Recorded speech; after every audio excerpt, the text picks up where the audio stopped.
네, 금년 가을에도 어김없이 아름다운 낙엽이 우리의 마음을 기쁘게 해주고 있습니다.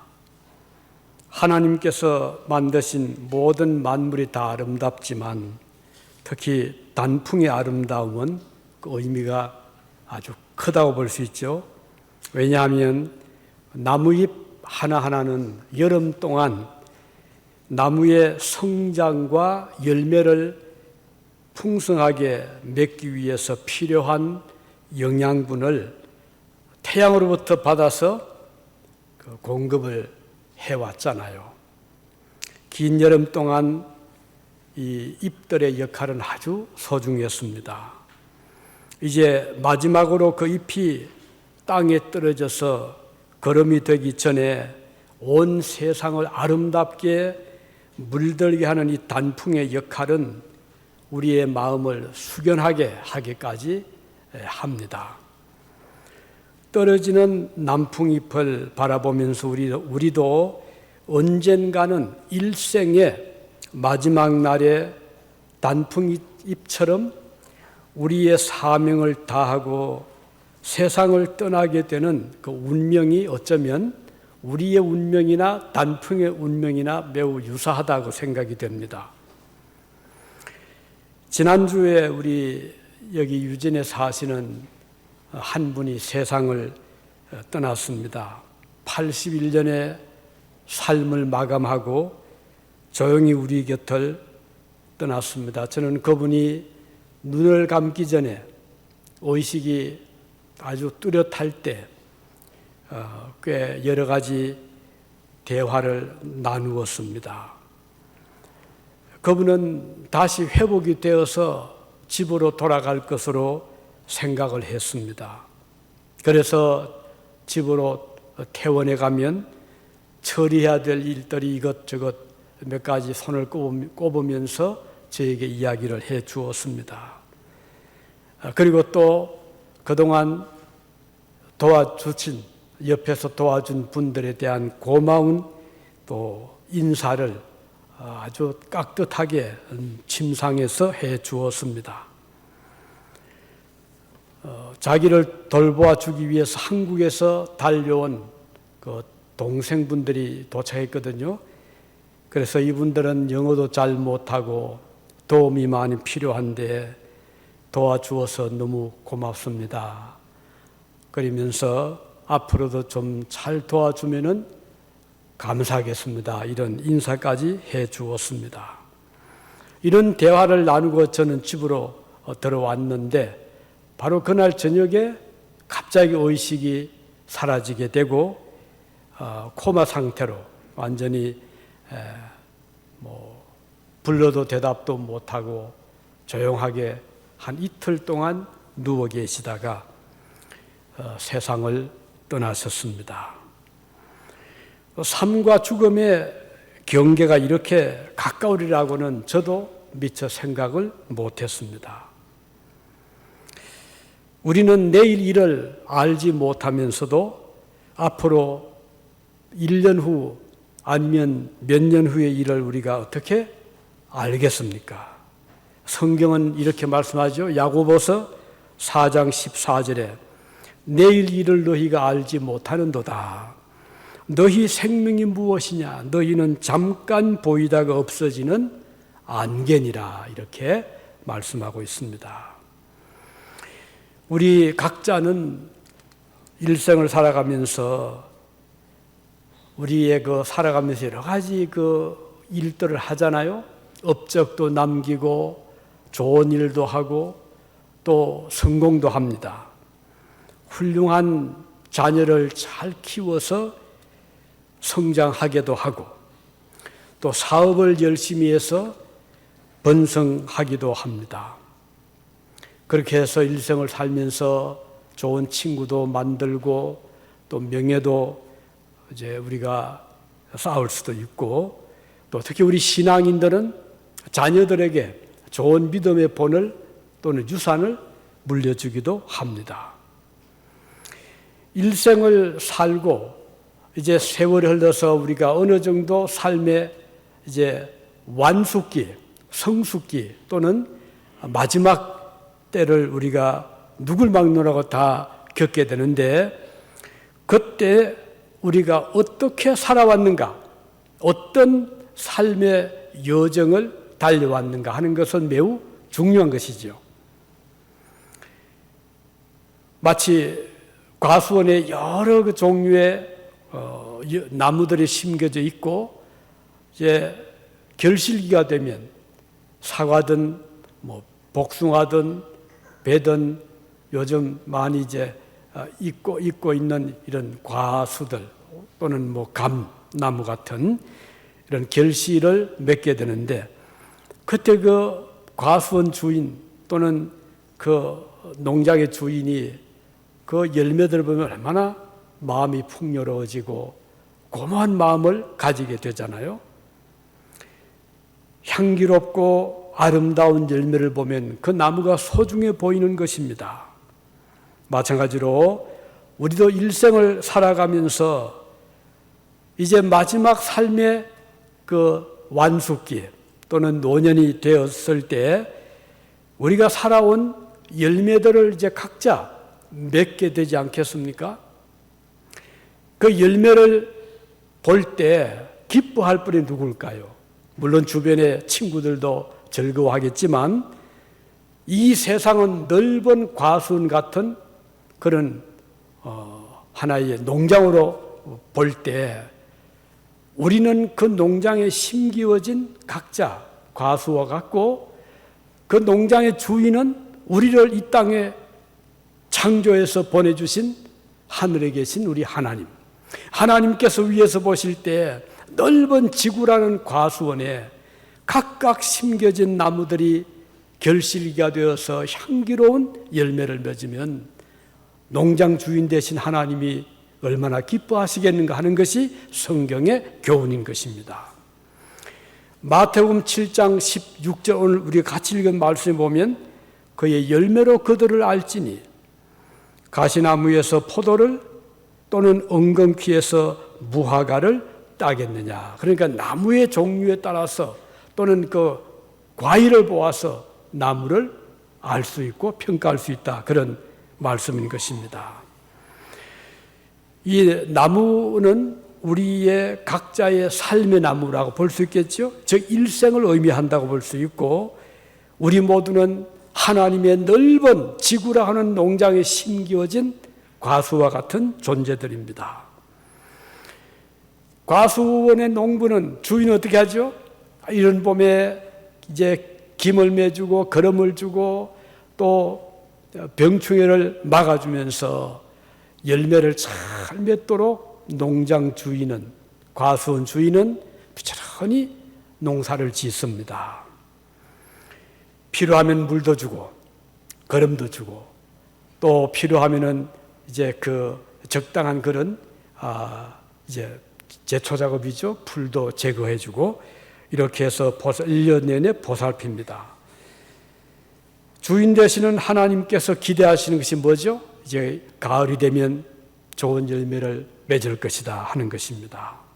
좋은 열매를 많이 맺을 때 주인이 얼마나 그 땀 흘린 보람이 있잖아요. 기쁘잖아요. 마찬가지로 하나님께서 오늘 저와 여러분들에게 때를 따라 필요하신 은혜를 다 주셨습니다.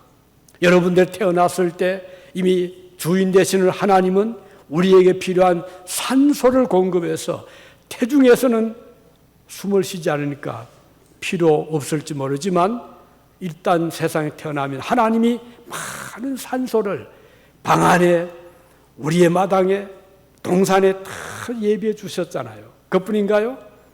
부모를 통해서 따뜻한 이불, 의복을 준비해 주셨고, 또 먹을 양식, 우유 혹은 젖을 하나님께서 다 예비해서 오늘 우리가 성장에 필요한 모든 것을 하나님이 다 공급해 주시잖아요. 그렇게 해서 이제 청년기를 거치고 장년기를 거치면서 직업을 잡고 열심히 일합니다. 그렇게 해서 삶의 열매를 맺어 나가는데, 일생을 살고 돌아보면 나는 과연 어떤 열매를 맺으며 살아왔을까? 선한 열매, 향기로운 열매, 사랑의 열매, 의의 열매, 좋은 일을 많이 한 사람은 그만큼 열매가 풍성하다고 볼 수가 있는 것입니다. 자, 여기에서 오늘 이 말씀에서 몇 가지 이제 점을 지적을 하겠습니다. 한 가지는 좋은 나무는 어떻게 평가되는가?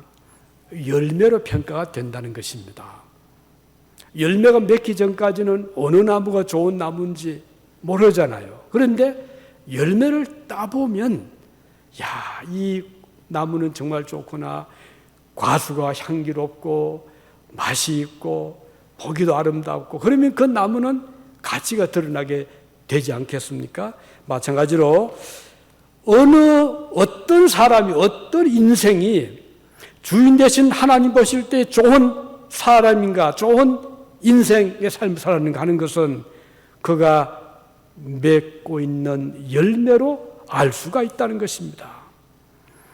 사실 우리는 본성적으로 좋은 열매를 맺을 수 있는 그런 좋은 사람이 못 됩니다. 물론 차이는 있겠지만 제 자신을 보아도 마음속에 얼마나 이기적이고 때로는 게으르고 때로는 교만되고 거짓되고 이런 자신의 모습을 부인할 수가 없습니다. 이 땅에 태어나는 모든 사람들은 이미 그 옛날 조상적부터 아담과 하와로부터 물려받은 그 죄악의 혈통을 이어받고 왔잖아요. 그래서 가르치지 않았지만 아이들이 커가면서 거짓말도 배우고 하죠. 안 배워도 거짓말을 해요. 또 욕심도 부립니다. 어린아이에게 물건을 지어주면 아이가 받잖아요. 그런데 고사손으로 막 큰 걸 못 잡죠. 또 줍니다. 단손을 받잖아요. 또 줍니다. 이걸 놓고도 또 받습니다. 아이에게도 욕심이 있습니다. 끊임없이 있거든요. 욕심. 그리고 이제 커가면서 경쟁을 하게 되고 그런 가운데서 때로는 사기도 하게 되고 얼마나 많은 죄를 지으면서 살아가는 존재들입니다. 그런데 무슨 열매를 기대하겠습니까?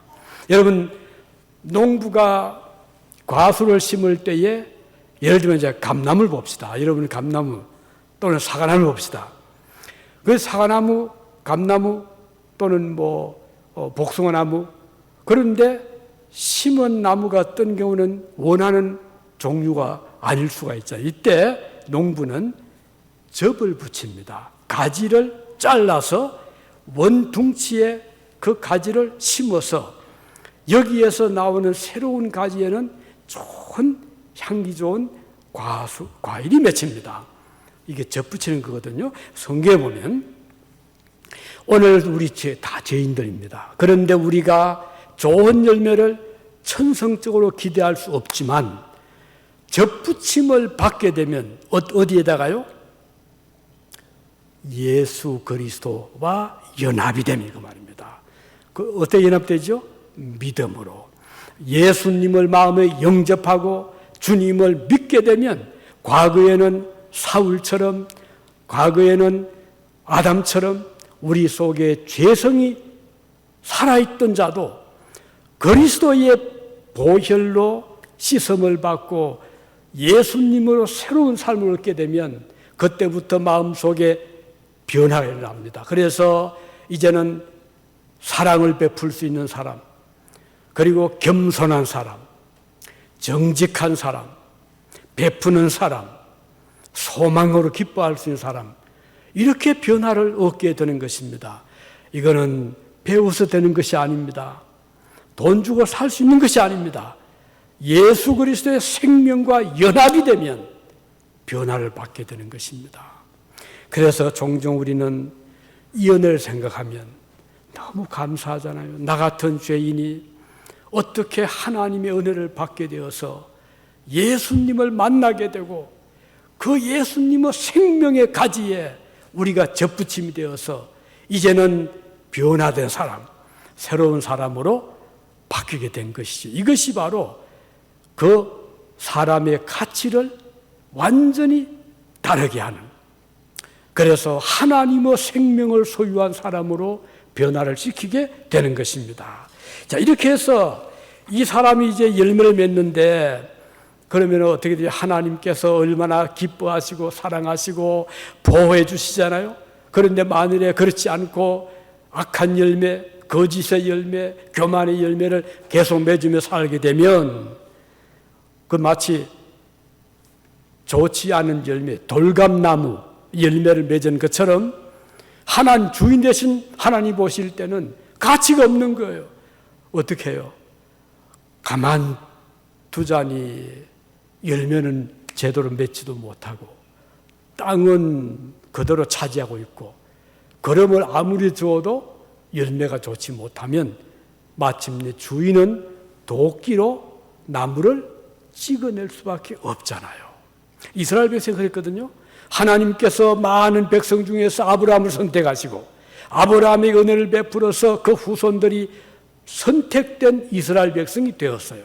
하나님이 그들을 애굽에서 건져내어서 자유를 주셨고 하나님이 그들을 바벨론에서 저 아수르에서 보호해 주셨는데 이스라엘 백성들은 조금만 살만 하면 그만 교만해졌잖아요. 하나님 대신에 우상을 섬기고 바알을 섬기고 아세라를 섬기고 이렇게 했잖아요. 하나님께서 얼마나 서운하셨습니까? 그래서 하나님이 그들을 징계를 하셨잖아요. 오늘도 은혜를 받은 성도들이 그 은혜를 감사하고 믿음으로 살아야 되는데 조금 형편이 좋아지고 하나님 복을 받게 되면 그때부터 마음이 교만해집니다. 내가 잘해서 이랬지, 내가 운이 좋아서 이랬지, 하나님 은혜보다는 다른 쪽으로 생각을 바꾸게 될 때 하나님이 참 서운하게 생각하시는 것입니다.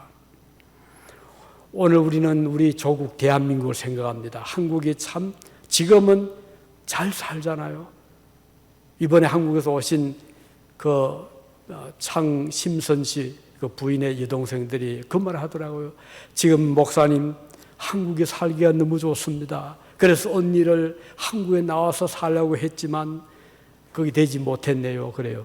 맞습니다. 한국이 지금 잘 삽니다. 경제적으로 많이 발전했어요. 그런데 지금부터 50년, 60년 전으로 돌아가면 한국은 그렇지 못했습니다. 보리고개, 봄이 되면요 먹을 양식이 다 떨어집니다. 그러면 어떻게 해요? 산에 가서 풀뿌리 또 뭐 저 소나무 껍질, 여러분 그거 먹는 거 모르죠? 소나무 껍질을 벗기질 않나? 덜에 가서 뭐 산나물, 뭐 쑥이라든지 달래라든지 이런 게 먹을 게 없어서 그런 것들을 다 해가지고 약간의 거기에 뭐 쌀을 넣던가 가루를 풀어가지고 그거 마시고 하루를 견뎠단 말이죠. 그게 불과 5, 60년 전이었어요. 그리고 90%가 농사 짓는 농부들이었습니다. 지금은 농부는 10%도 안 돼요. 그죠? 산업화됐잖아요. 그래서 수출하고 돈 벌고 이렇게 되지만 지금부터 5, 60년 전만 해도 그렇지 못했어요. 자, 우리 어릴 때는 주일이 되면 주일 학생들이 교회마다 가득 찼어요. 물론 예배도 드리고 했지만은 교회에서 성탄 때 또는 뭐 명절이 오면 그 초콜릿 하나, 초콜릿 아니죠. 사탕 하나 주고 아니면 뭐 노트 하나 주면 그게 너무너무 귀한 거예요. 좋은 거예요. 학교가 자랑하고 이랬거든요. 주일마다 아이들이 교회에 차고 교인들이 가득 찼는데 지금은 주일학교 없는 교회가 한국에 얼마나 많은지 모릅니다. 농촌은 아예 아이들도 없으니까 뭐 주일학교도 없고 도시교회도 많이 없어요. 중고등학생이 되면 입시 공부 때문에 교회를 못 가게 합니다. 이렇게 되니까 교회가 힘을 잃게 되는 거예요. 사실 우리 어릴 때 우리 조국을 위해서 기도 많이 했습니다. 너무 힘드니까. 그래서 하나님 앞에 우리나라도 좀 경제적으로 좀 잘 살게 해주십시오. 기도를 많이 했거든요. 지금 하나님 그 기도를 들어주셨어요. 지금 잘 삽니다. 문제는 신앙이 자꾸 약화되는 거예요. 세속화되고 물질 문명으로 이 만문 같은 이 물질이 신이 이런 시대가 되었습니다. 이 열매는 좋은 열매 아니거든요. 그래서 우리는 다시 한번 정신을 차리고 우리 주인 되신 하나님이 나를 보실 때 나는 과연 어떤 열매를 맺고 있는가를 나에게 의의 열매가 있는가? 사랑의 열매가 있는가? 겸손의 열매가 있는가, 하나님 의지의 열매가 있는가를 돌아볼 필요가 있는 것입니다. 좋은 나무는 좋은 열매를 맺게 되어 있습니다. 그런 문제는 내 자신이 예수님과 연합이 되어야 되고 좋은 나무가 될 때 좋은 열매가 맺히는 것입니다. 우리 입에서 나오는 말의 열매잖아요. 입술의 열매잖아요. 생각이 선하고 착하고 사랑이 많을 때 나오는 말이 선한 말이 나오고 사랑의 말이 나옵니다. 우리의 생각이 선해야 행동이 선하게 됩니다. 우리 마음속이 어둡고 또 교만되고 거짓되면 말에서 거짓이 나오고 행동에서 거칠어지게 되는 것입니다. 그래서 오늘 우리는 나는 돌감나무 같은 그런 열매를 맺지 못하는 내 자신이지만 참 감람나무 같으신 예수님과 연합이 될 때 예수님의 그 생각이 나의 생각이 될 수 있는 거예요. 얼마나 위대합니까? 나 같은 죄인이 어떻게 감히 예수님의 그 거룩한 마음을 내가 가질 수 있을까? 생각만 해도 얼마나 감격하는 감동적인 그런 삶을 살 수가 있잖아요. 하나님의 거룩하신 뜻이 내 속에서 이루어진다고 생각할 때 이것은 축복 중에 축복인 것입니다. 그래서 오늘 우리는 좋은 열매를 맺기 위해서는 내 자신이 변화가 되어야 된다. 예수님과 하나가 되어야 되고 하나님의 그 마음을 우리가 가질 때 비로소 내가 좋은 열매를 맺을 수 있다는 것입니다. 그리스도인으로 하면 그리스도와 연합이 되어야 되는 것입니다. 비록 우리의 본성은 죄로 물들어진 악한 성품을 가지고 태어났지만 그리스도를 믿음으로 선하신 그리스도의 몸과 신령한 연합이 되어 될 때 이제는 옛 사람의 죄에 물든 우리가 아니고 이제는 그리스도와 함께 부활된 거룩한 사람으로 거듭나게 되는 것입니다. 이런 사람은 생각이 그리스도 생각과 일치가 되는 것이죠.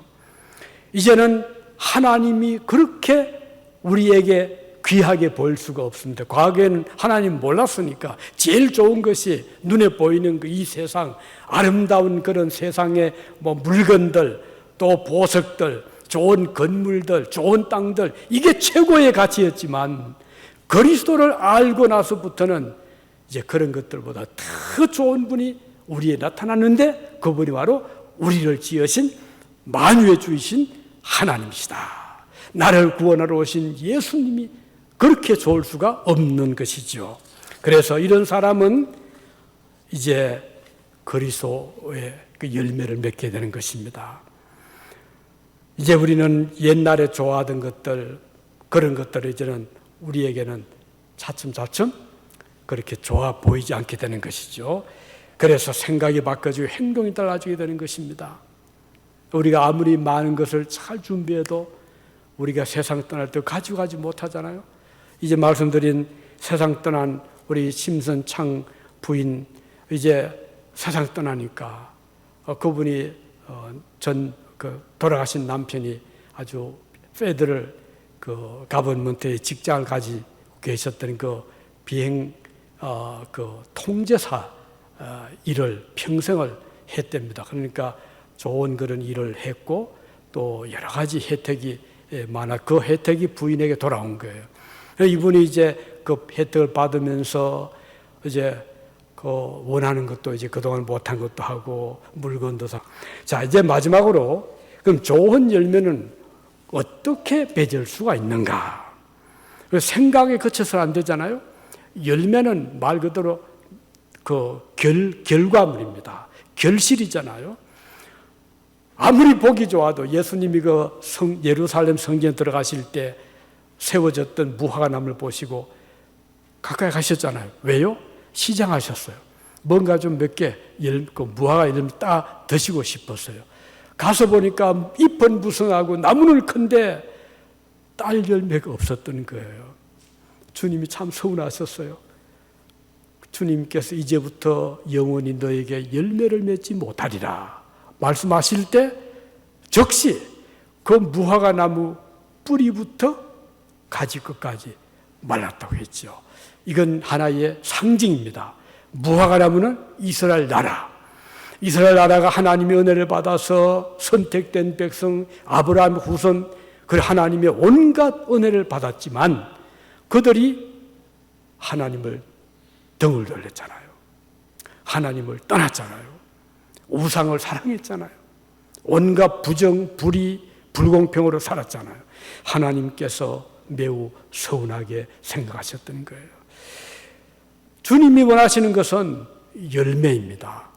우리가 아무리 주님을 부르더라도, 우리가 아무리 좋은 말을 입술로 하더라도 삶의 결실이 없다면 열매가 없는 것 마찬가지잖아요. 그래서 우리 그리스도인들은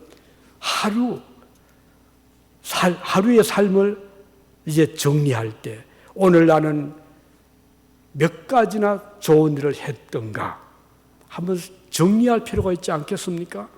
나는 오늘 얼마나 나의 삶을 통해서 사랑을 베풀었던가, 얼마나 도움이 필요한 자에게 도움을 베풀 수 있었던가, 나로 인해서 오늘 누가 위로를 받을 수 있었던가 돌아볼 필요가 있는 것입니다. 특별히 우리가 이민 생활을 하다 보면 우리가 참 생각 여유가 없잖아요.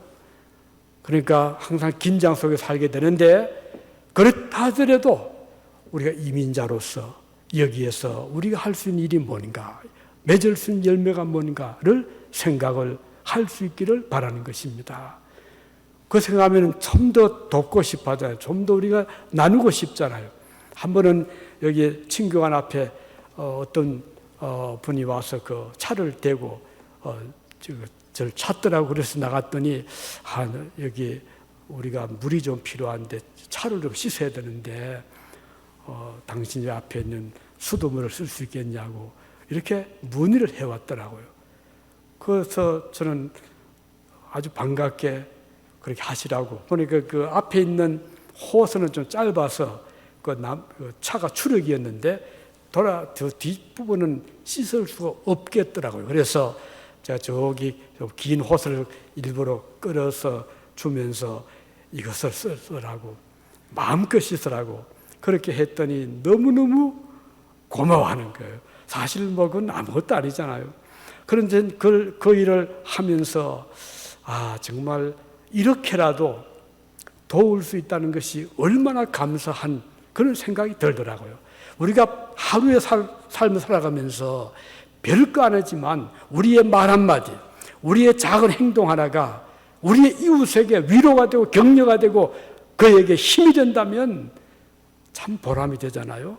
그래서 오늘 우리가 교회 생활할 때도 마찬가지로 우리 교인들 중에는 항상 우리 주변에 우리가 관심을 가져야 될 분들이 있잖아요. 그래서 오늘 이 열매는 실천이다, 행동이다, 말에 있지 않다. 그것은 멀리 있지 않다. 하루하루 작은 삶의 그런 여정에서 열매를 맺을 수가 있다는 것입니다. 자, 이제 우리가 2021년도 한 해를 마감을 하고 있습니다. 지금 10월 오늘 말일이죠. 11월 이제 한 해 곧 저물어 가는데 우리의 일생도 이렇게 빠르게 흘러갈 것입니다. 우리의 생명의 그 끈이 우리를 놓기 전에 우리가 살아있는 동안 우리에게 능력과 힘 있는 그 순간까지 우리는 좋은 열매를 맺을 수 있기를 위해서 주님의 도움이 필요하잖아요. 기도하시고 내 속에 그리스도의 생명의 그 가지로 연결이 되어서 오늘도 아름다운 열매를 맺어서 마태복음 25장 21절 말씀, 그 주인이 이르되 잘하였도다 착하고 충성된 종아, 내가 작은 일에 충성하였음에 내가 많은 것으로 맡기리니 내 주인의 즐거움에 참여할지어다 하는 말씀을 기억하시고 우리 열매 맺는 일생을 살아갈 수 있기를 위해서 기도하시기를 바랍니다. 같이 우리 기도하시겠습니다.